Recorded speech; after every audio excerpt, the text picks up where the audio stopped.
Hey everybody, I am Dr. Clifford Stemme, CEO and founder of College Hacked, which is fancier than I deserve, fancier sounding. And this is Dr. Lauren Daly, Doctor of Medicine, of the medicine of fixing your transcripts and helping you graduate. I like that. Doctor of Transcriptional Medicine. Oh, whoa. I like that. I wish I had done a liberal studies or something for my PhD. Then I could just title it myself. That would be the title. What would you title it? If you could pick the title of your own PhD. It would be really boring. The 4NU is going to be very sad about this because it would be more something like, medical education or something like that. Because that's ultimately what it was for. PhD in medical education. Ooh, that sounds really boring. Well, I would be PhD in college hacking because I did my final. First of all, I hacked a quarter of it, like you did. Yeah. And then my dissertation was on studying the effects of college hacking on the likelihood of adult students to graduate in online college environments. Through and through, he's a hacker all the way. I knew College Hacked was coming, and I was like, I need to have the affidavits to be able to, let Make people these know claims. that I am worth listening to. Yeah. And I literally have done academic research into whether you watching this are more likely to graduate college or less likely to graduate college if you take certain kinds of CLEP tests. That's why you should believe us. Yeah. Let me talk about my dissertation for a couple minutes here. Yes, please. Basically, the results were that if you took the English CLEP exam, you were much more likely to graduate. If you took the history and the math CLEP exam, you were slightly more likely to graduate. And then if you took a science CLEP exam, you were just hardly more likely to graduate at all. But in general, if you took CLEP exams, you were more likely to graduate. And my theory behind this, conclusions. and I'm sure I've talked about this in Q&A before because why not, is that online learning is a very writing-focused environment. Yes. And so if you know enough about writing to pass the English CLEP, which, spoiler alert, not that hard to pass, and we have videos on the channel talking about that and how to do it easily. But if you can figure out that CLEP exam enough to pass it, well, you're going to be better at writing emails to professors, better at writing essays. I mean, if there was a CLEP for communication, for speech comms, and then there was a lot of assignments that were speech-focused, those people would be more likely to graduate too if they passed that CLEP. Yeah. Basically, if you're good at writing, you're going to be good at online learning because there's so much writing. Yeah. That makes a lot of sense. I think that's a pretty accurate predictor. Well, it is because I researched it. It was. I agree with the data. We're going to give away a free consultation at the end of this video, and we'll explain how to enter for that in a raffle when we get there. But in the meantime, we're going to answer some questions. Yes. We've got some great questions. We've gone through and pulled a bunch. Oh, other thing I was going to mention before we go, even though I hate it when podcasts and long-form conversation-based videos spend a lot of time talking about things that aren't the thing the video's about, so I apologize for that. But as you pointed out before we started filming, we're wearing the same color. We are. We never plan what we're going to wear, but I show up to his house and when I walk in the door and he and April are standing there and I'm like, we match again. Every time almost. It's crazy. We wear stripes at the same time. So anyways. We both love neutral colors Same today, wavelength. I guess. Yeah. I don't know what's up. All right.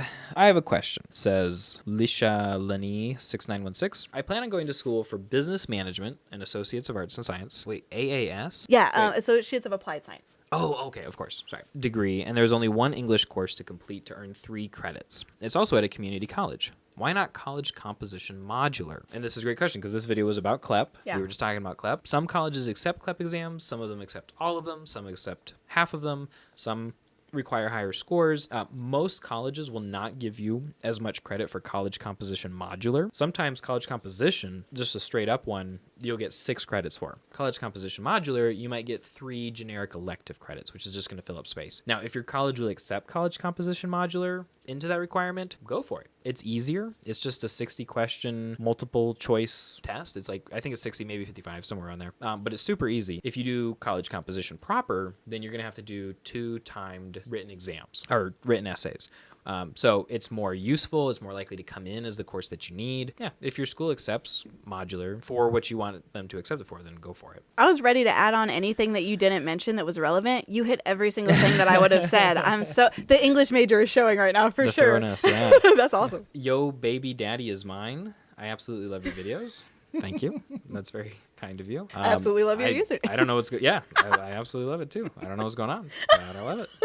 Lauren, do you have a question? Yes, from our video, is UMPI still worth going to? I'm currently in BLS with psych minor. Should I change to psych major and also do a healthcare administration major? Well, you know how we feel about double bachelor's degrees. Unless you have a really good reason for a post-bac, which would be a second bachelor's degree, highly advise going to the next level and doing a master's instead. Probably costs the same anyway. Yeah, exactly. But whether BLS or psych makes more sense for you, all just depends on what your future goals are. Because if you're trying to get into like a therapy master's degree or any master's, which is pretty likely because most of the time with psych you need a higher level degree to make it work. So unless you just need something to check the box for like applications and stuff, probably going to need a master's. So in that case, you could definitely get away with liberal studies because it's going to give you the core of what you want. They're going to want a stats class. They're going to want some psychology classes, but no particular major. So it doesn't necessarily matter what the major is. Just depends on your goals. Are there any situations in which like a psychology is better than a BLS with psychology classes? Only if the grad school says psychology degree, which sometimes I've seen some online, like, Carnegie Mellon or some kind of, these IVs or mini IVs. Sometimes they will be really specific. But honestly, the more the time goes on, the more I'm checking these graduate admissions pages with clients and sessions usually to kind of demonstrate this concept, the more I'm seeing these requirements disappear. Yeah. And it's really disheartening because ultimately what the school is saying is, listen, you can send us application money. We're happy to take it and we'll review your stuff. But then who they accept has what used to be on the admissions page, right? Yeah. So it's kind of this little bit of a dirty, I'm not a fan. If you're an 18-year-old and you just graduated high school and you're looking into college, it matters a lot more for you for grad schools that you go to a school that's reputable and has a good brand name and that you do really well in the program. If you're an adult with experience, that's what's going to get you into the master's program. So your use case and your position in life matters a lot to what is necessary to get into a certain grad program. Oh. Great advice. OSUS Pro. How can one prepare ahead for the UMPI computer degree? Oh, because the computer science degree it's supposed to be dropping in fall. Yeah, should be launching this fall, and that is going to be a game changer because right now, anytime somebody wants something computer competency based, go to WGU. Yeah. Once UMPI offers a computer science degree, that is, I think, going to open start some floodgates every year. Yeah, taking more and more students away from WGU because UMPI is just going to be faster. Especially for those people that just need the piece of paper. Because the hard thing about tech degrees is if you don't have the skills, you have to have the skills by the time you want to go get a job. Because especially with AI automating really easy things, what's needed to get into the industry is now, there's more that's needed to get these baseline jobs. So because of that, WGU is still a really good choice for people with no tech skills because they'll kind of drag you through the material with no free electives. It makes a much more sense. Very thorough. To go there. Yeah. It's a quality educational experience at WGU for tech, for and sure. And UMPI, not that it's low quality, but it's a different end goal. It's that they built it differently. It's a completion program for adults. You have to be at least 20 to apply there. So they're less worried about giving you all the skills. Their mindset is more like, well, you probably already have experience. So come in here and get your degree, improve your experience. So I think for all of the tech people out there that have been stuck in this position where they didn't used to need a degree, and now all of a sudden, because the industry has changed and shifted so much, they do need a degree. That's a perfect program for those people because now they can just demonstrate the competency with a bunch of free electives also and kind of get done a little bit quicker and easier, putting the credentials behind what they already know how to do. If that's the situation that you're in, or if you're really just dead set on going to UMPI for computer science, what I would recommend doing is earning 60 credits in advance through SophiaClapStudy.com.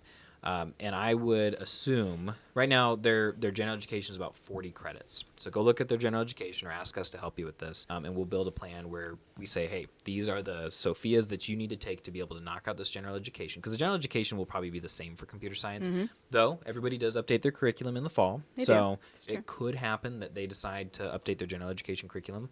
But Sophias are so quick, CLEP exams are so quick, study outcomes are so quick that you're not really losing that much time, and chances are good that those will still fall into free electives.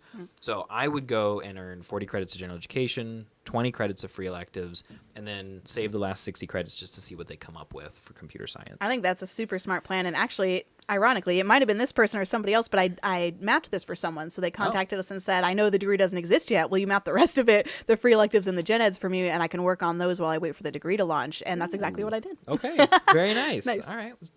Brilliant minds think alike. Yeah. And we would be happy to do the same for anybody else who's looking for that kind of help. That's right. All right. Car Jane A. Kemp, 9184. UMPI is trying to make it much more difficult to get in now. I ended up just walking away. They told me they changed a lot of their policies after February of 2024. Also, one of the ladies had a really bad attitude.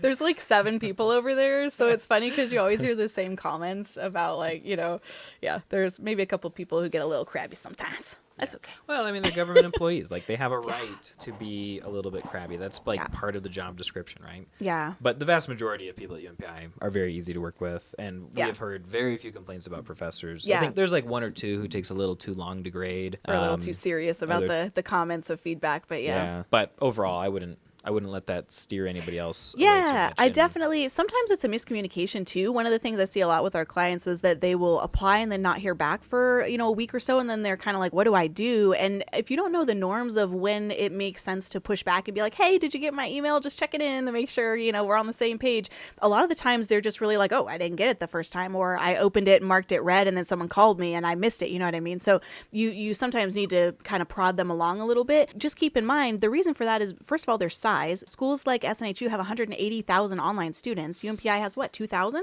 Yeah. So yeah, it's a very different scale of program, and also it's a state school, so they're severely underfunded. They're always going to be kind of on the back foot in that way, and they're not making extra money with extra students. That's the other thing you have to remember. They're not incentivized to try to push people through the door because they're trying to actually do an educational service, not make a bunch of money off of you. So think about the prices. These people aren't making a ton of money off of you. So anyway, 1,000+ applications per 8-week term. There's definitely going to be some difficulty getting in the door, but like we often say, the juice is worth the squeeze. Yeah, that's great. Juice is worth the squeeze. And here are some other people who are saying, kind of the opposite. And we'll just do this we'll just do this one. The DisBeat, UMPI has been great so far. They do have a 6 to 8 week conferral period, though. Yeah, you're waiting. It's a government institution. It's going to take time. Have you tried to get a passport recently? Right? Dogs can grow beards. I'm on my 3rd to last class at UMPI, Business 469. Hey. Woot woot. I was pleasantly surprised to see you had a video in the class. LOL. Yeah, I designed that class. It's even worse. He designed it. I have been told hardest class in the business program, so proud of that. Sorry about that. It does transfer into the master's, so can't be too it upset does about transfer it. to the master's. Yeah. yeah. It's quality enough to Yeah. also count as a master. That's the first master's level course I've designed. Look at this guy. Quality Master's stuff over here. equivalent course. I love it. What else do you got, Lauren? How about Diana's Four Ooh, Reasons? I was hoping you would pick that one. I'm looking at SNHU and UMPI. For UMPI, I'm trying to decide between a BA in accounting or the BLS in accounting. Any advice on the difference? And real quick, BLS, Bachelor's of Liberal Studies. Yes. It has like a couple of accounting classes as a minor. Yeah, Okay. has like 6. Any advice on the difference? My goal is law school, but I also want the backup option of MPA, CPA, and wondering if this choice would make a difference. Ooh, interesting. This person is trying to prepare for 2 pretty secure careers. We have a backup. I mean, interesting. Why would you want to have accounting as a backup for your... I guess you have to get a bachelor's degree to go to law school. You do. And so if law school is where I want to be, but hey, if this sucks, I hate it, law school is terrible, I could always fall back on accounting. She might be thinking really strategically here, and she might be thinking accounting forensics law, which is a really popular, like when companies are being dirty or getting acquired or, those kinds of things. They want somebody who is a lawyer to look through their books and have the accounting skills there. So it's kind of a really niche market for that sort of skill set combination. Those people have to be very highly paid, I'm Very sure. highly paid. Yeah, like super. One time I looked up MD JDs, so doctors and lawyers, someone who is both a doctor and a lawyer, which is obviously a lot of school. And there's like 50 in the whole country. So if you can find something that is, very hard to do, but that you really enjoy, you can set yourself up for a great career. So as far as, the CPA portion, you need 150 credit hours to get a CPA license in any state in the US. Each state has different requirements for what the extra 30 credits need to consist of. So as long as you're planning your degree towards that, and that will also meet the requirement for law school since you need a bachelor's. So yeah, you could pretty easily pair these, and then if law school doesn't work out for whatever reason, you're still in a solid spot. That is super high-level strategic. Good thinking, there. right? Yeah. I know. I read that comment and was like, wow. Okay. That is scary. Diana, when you go off and become super rich as a forensic lawyer... Don't look at our books, but no, just kidding. Just kidding. I keep our This books. guy's squeaky clean. I'm totally kidding. Yeah, for all of the IRS agents watching this. Oh my gosh. Yeah, wow. No, just remember us when remember we answered one question for you in a YouTube video once. Making the big bucks. Barry Crawford 5579, is the computer science going to be a BA or BS at UMPI? Probably a BS because it's almost all BSs there. Wait, what? UMPI? Oh, shoot. Wait. Thank you for the call out. You're welcome. No, they are almost all BAs. Yes. Yeah, so it probably will be a BA. Yeah, 99% going to be a BA. Over at Thomas Edison, they've got Yeah. a BA in computer science as It's well. not unheard of, yeah. Yeah. And a lot of people kind of freak out at that, They the do. BA versus BS. Too. And there's not really a good reason for freaking out about it No. because generally BA versus BS just refers to the general education. It's Yeah, just like, it literally changes nothing about the major. yeah. For people in other countries, this seems to be a way bigger sticking point than people in the U.S. looking to stay in U.S. Grad programs or jobs. So for other countries, it might be different. We're not as well versed in what's going to be required there, but for the most part, I mean, I don't see why it would make a difference other than someone's prejudice, right? Maybe someone's misunderstanding against what the actual difference is. It might sound more like there's a bunch of arts in a BA, but there's not. It's one or two classes in the general education that are different. It's like, and I know that Liberty, their BA versus BS. BS had like one more math class, and Yeah. the BA had foreign language. Exactly. Yeah, Yeah, that's so pretty much the difference. that's about what happens, You generally yeah. see, yeah. Yeah, BAs are way cooler anyway. So don't get squeamish. Lauren, looks like you've done some pre-research on this next question. Yeah, Jasmine so we Romero. get a lot of questions about this topic. So Jasmine Romero, KK7LC, asks, are any of these online degrees you help with WASC or CHIA accredited? And so I wanted to pull a little image for you to explain that regional accreditation is geographic. I love the image, yes. So it's geographic. So you can see on a little chart here, it doesn't matter which regional accrediting body accredits the school that you're looking at, as long as it has regional accreditation. CHIA, as you can see on the chart here, is not listed because that's a national accreditation. Ooh, so when you're asking, do the degrees have WASC or CHIA, you're asking basically, are they regionally or nationally accredited? You might not realize that you're asking that, and so WASC, that would be a good one because that's the Western schools. That's regional. CHIA is national. So you just want to make sure that you're choosing a school at the end of the day that's going to actually be regionally accredited and not nationally. Yeah, the caveat we try to give fairly often is that the regional versus national accredited language has kind of gone out of vogue a little bit. Technically, yeah. And now it's all just sort of accreditation. Oh. But that just means you guys have to do more homework. And this list, these 6 here, Nietzsche, Nisichi, Sax, Hulk, Nwiku, and Wiskook. That was worth putting this in here just to hear you say them.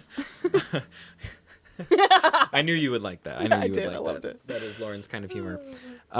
Just make sure it's one of those 6, yeah. Yes, Yeah. exactly. And yet, just remember, even though the accreditations are technically merged, in the eyes of everyone who matters, it's going to take many, many years for that to catch on. So I would love to just instantly, switch and be like, we can go to any school you want. But there's a lot of grad programs out there that are still saying they want regionally accredited bachelor's degrees. So got to play by the rules until it makes sense not to. There you go. JD My 9GT. Why does UMPI not let people under 20 years old into the Your Pace program? The world's greatest travesty of injustice. Yeah. No, this is a great question. It is. You want to answer? You want me to answer it? Yeah, it's just because that the target demographic that they're trying to focus on is more professionals who are trying to go back and get their degree. Like those are the kinds of students they're trying to help. And then they also probably have, a small residential population of students who they don't really want to just hop online and take these courses and then not take the residential classes. Would kind of cannibalize their own residential program. And to look at it from their perspective, I can see where people would be frustrated. I can also see why they're doing what they're doing.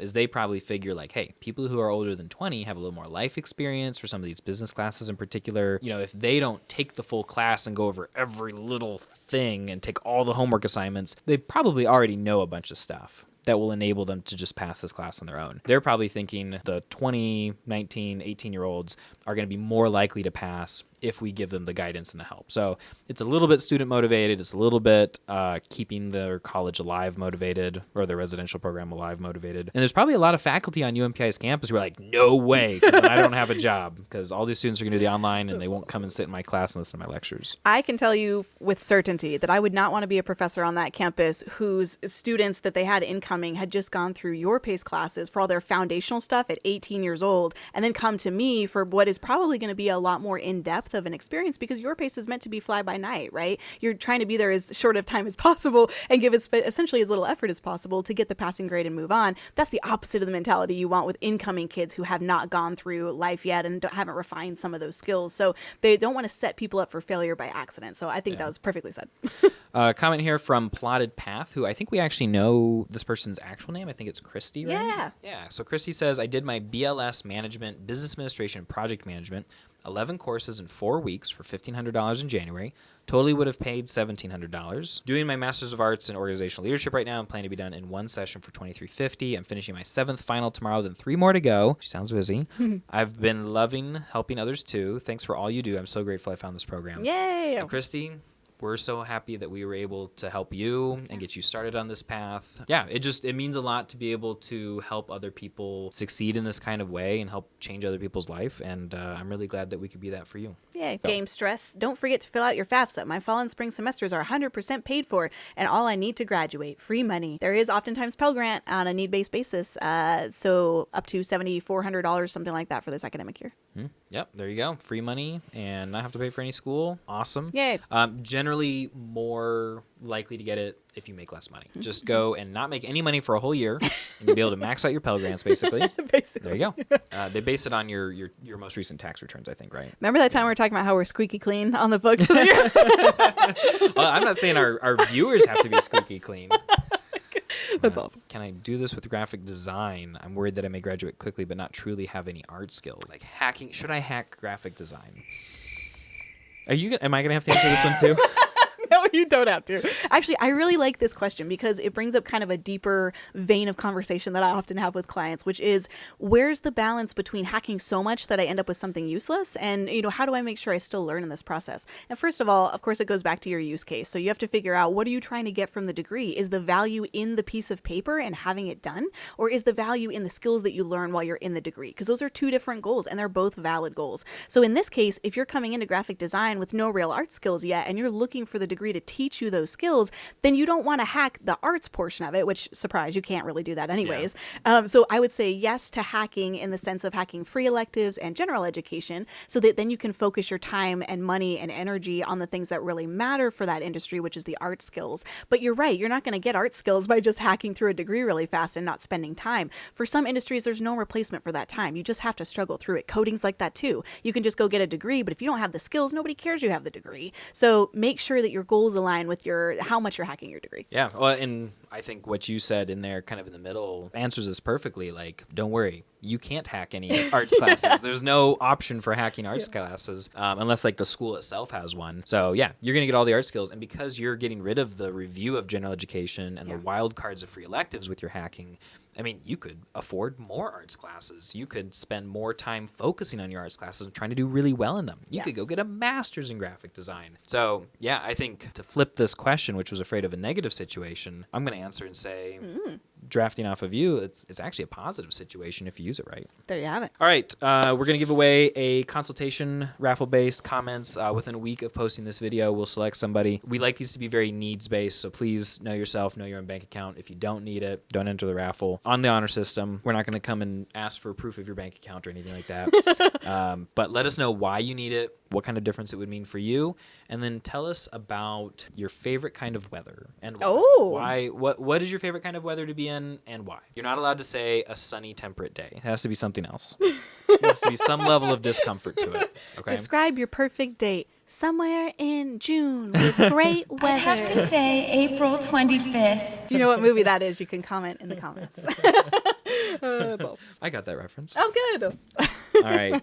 Thanks for watching, everybody. If you would like help hacking your degree, check out the link in the description. We'd be happy to support you in that. We're all about helping people graduate quickly and inexpensively so they can build a career that they love. We've got 22 years of experience between the two of us, and we'd love for you to benefit from it as well. Thanks for watching, and have a great day.